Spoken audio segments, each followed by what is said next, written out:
घन की एक भुजा की लंबाई हम बना रहे हैं टाइप नंबर 1 क्यूब चैप्टर में मेंसुरेशन में और क्लास 9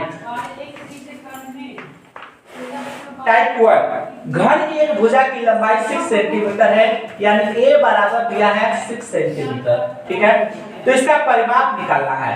तो परिमाप पेरीमीटर निकालना है। आपको पता हो कि परिमाप पेरीमीटर कैसे निकलेगा, इस पर सभी किनारे को लंबाई को जोड़ देंगे। तो घन में कितने किनारे होते हैं यहाँ देख लेंगे। तो घन में सोचेंगे कितने किनारे होते हैं, बताइए। एक घन में कितना किनारा होता है? किनारा मतलब आप जिस कोने में बैठे उसके कोने पर जो दो दीवार मिल रहा होगा, तो ये 4 ऊपर होगा, 4 नीचे, 4 4 और ऐसे 2 10 और फिर यहाँ से 12। घन में 12 किनारा होते हैं। तो परिमाप जो निकलेगा आपको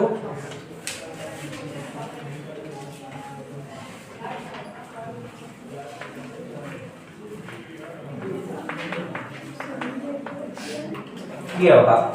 दूसरा क्वेश्चन देखेंगे, इसमें बी नंबर। एक घन का परिमाप दिया है, याद करना है, जिसकी भुजा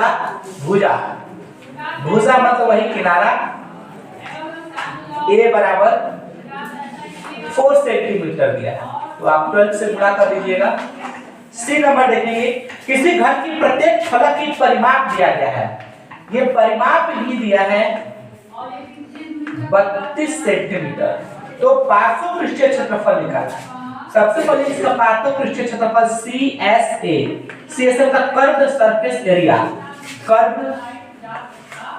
सरफेस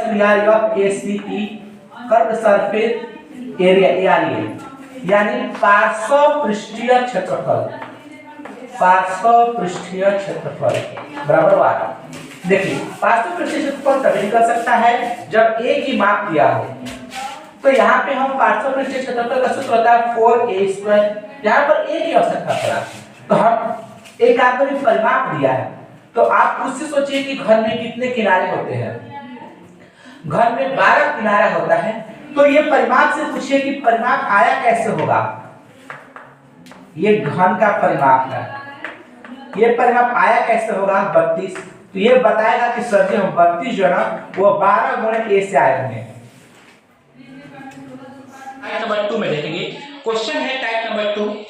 एक घन का आयतन ज्ञात कीजिए जिसका किनारा 10 सेंटीमीटर है। आइए पहले हम हेलो एक किनारा दिया है 10 सेंटीमीटर। तो घन का आयतन निकालना है, यानी घन का किनारा दिया है, घन मत लिखना बच्चे, घन का किनारा कितना दिया है 10 सेंटीमीटर। हाँ, अब हमें क्या चाहिए कि घन का आयतन चाहिए। तो घन का आयतन कोई बच्चा लिखेगा नहीं, हम जब लिखवाते तो सुनो ध्यान से। घन का आयतन बराबर, तो हमें ये पता है कि ये ए दिया है, ए का मान 10 दिया है, हमें निकालना है घन का आयतन, यानी ए क्यूब निकालना है। तो आपको पता है कि घन का आयतन का सूत्र क्या होता है, बताइए। घन का आयतन ए क्यूब बराबर ए क्यूब, ए मतलब 10 का होल क्यूब, यानी 10 में 3 का गुणा नहीं, 10 में 3 बार गुणा, यानी 10 इंटू 10, यानी यहाँ से सेंटीमीटर में होगा सब, सेंटीमीटर गुणे 10 सेंटीमीटर गुणे 10 सेंटीमीटर, यहाँ से 130 सेंटीमीटर क्यूब। आइए टाइप नंबर 2 का क्वेश्चन नंबर ए था। अब टाइप नंबर 2 का क्वेश्चन नंबर बी की ओर ध्यान देते हैं।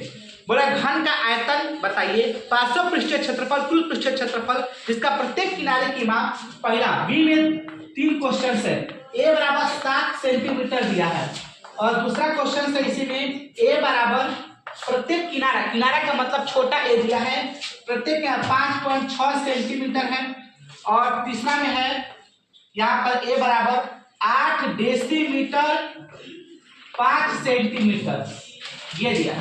ध्यान दीजिएगा, ये बी नंबर क्वेश्चन में कि ए दिया इतना, तो बोला कि क्या चीज घन आयतन निकालो, CSA निकालो, TSA निकालो, बोर्ड पे ध्यान दीजिएगा। तो घन का आयतन निकालते हैं हम लोग, घन का आयतन। बोलिए घन का आयतन का सूत्र क्या होता है? भुजा क्यूब, यानी 7 का क्यूब। इसको लिख सकते हैं 7:7:7, ये मल्टीप्लाई का चिन्ह। इसके बाद बोल रहा है घन का कुल पृष्ठीय क्षेत्रफल, घन का कुल पृष्ठीय क्षेत्रफल। कुल पृष्ठीय क्षेत्रफल का सूत्र होता है 6a², यानी 6 × 7 का स्क्वायर, मतलब 7 × 7 लिख के हल करेंगे, ये सेंटीमीटर स्क्वायर आएगा, यानी 6 × 7 × 7। यहाँ से घन का, ये तीनों पॉइंट है, मतलब 3 से निकालना है। घन का 500 पृष्ठीय क्षेत्रफल, यानी CSA, 500 मतलब होता है ऊपर नहीं नीचे नहीं, इस साल सिर्फ चारों दीवार, तो 500 पृष्ठीय क्षेत्रफल कैसे निकलेगा? तो 4a², 2a² घट जाता है ऊपर का और नीचे का घट जाएगा, 4a², यानी 4 × 7:7। यहाँ से हल कर लेंगे तो जो भी आएगा सेंटीमीटर स्क्वायर। यह आपका होमवर्क रहेगा। आइए इसको देखते हैं। तीसरा नंबर क्वेश्चन को हम नहीं लिख रहे हैं, ये होमवर्क रहेगा, बना लेंगे। तीसरा क्वेश्चन देखेंगे, खुद से ट्राई कीजिए।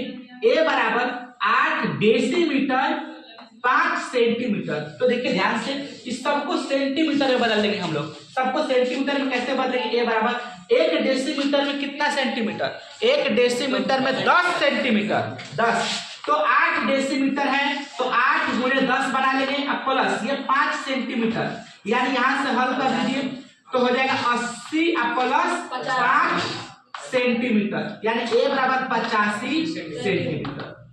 अब इसका वॉल्यूम निकाल लीजिए, आयतन निकालिए, वॉल्यूम यानी घन का आयतन क्या आता है? भुजा क्यूब, यानी नहीं तो गड़बड़ लग रहा है,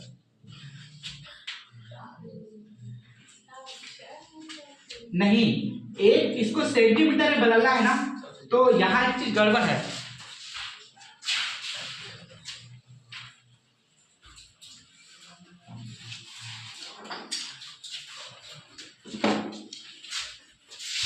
हम आपको मात्रक लिखवाए थे, देखेंगे 1 डेसीमीटर में कितना सेंटीमीटर होता है, दिया है।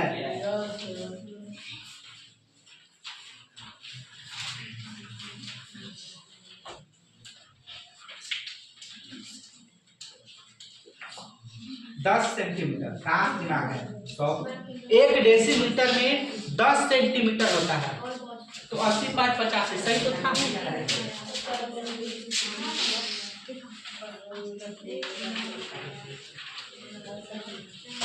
ठीक है, 85 ही होगा। तो a बराबर 8 × 10 हो जाएगा, 1 डेसीमीटर में 10 सेंटीमीटर, तो 8 डेसीमीटर में 80 हो जाएगा, प्लस 5 सेंटीमीटर, यहाँ से हम कर देंगे तो 80 और 5 85 सेंटीमीटर। और वॉल्यूम निकाल लीजिए, आयतन कितना था? 1 क्यूब, यानी 85 का 3 बार क्यूब गुणा कर दो, 85 × 85 × 85, यानी कि 85 में 3 का गुणा करेंगे।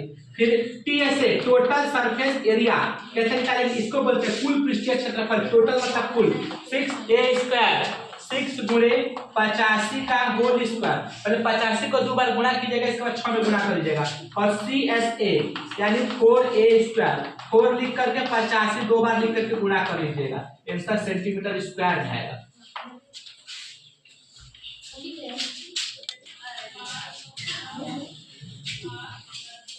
तो यहाँ देखेंगे क्वेश्चन नंबर टाइप 2 का क्वेश्चन नंबर C। यदि एक घन का आयतन 1728 सेंटीमीटर क्यूब है तो एक किनारा की लंबाई बताने, किनारा बताना है। डी नंबर क्वेश्चन है कि the volume of the value of surface area of a cube. चलिए क्वेश्चन नंबर C देखते हैं कि घन का आयतन दिया है, घन का आयतन, घन का आयतन, घन का आयतन कितना दिया है? 1728 सेंटीमीटर क्यूब में होना चाहिए, सेंटीमीटर क्यूब। बोर्ड पर ध्यान दीजिए। तो यहाँ पर हम लोग करेंगे कैसे? इसमें बोला a बराबर 1, तो इसमें ये पूछे इसी से कि 1728 आया कैसे है, तो ये बताएगा कि सूत्र से घन का आयतन, घन का आयतन बराबर 1728 इस 1728 से पूछेगा तो बोलेगा हम ए क्यूब से आए हैं, यानी ए बराबर ये इधर 3 यहाँ है न कि इसके आगे 1728 1728 ए बराबर अब ये घनमूल निकलेगा किसका, तो 12 इंटू 12 इंटू 12 ये 3 बार है, ठीक है। ये 3 और 3 लिखने का मतलब क्यूब रूट है, ये 3 को रहेगा तो एक बाहर निकलेगा, यानी ये हो जाएगा 12 सेंटीमीटर। चलो अगला क्वेश्चन देखते हैं बाबू। क्वेश्चन नंबर है कि डी नंबर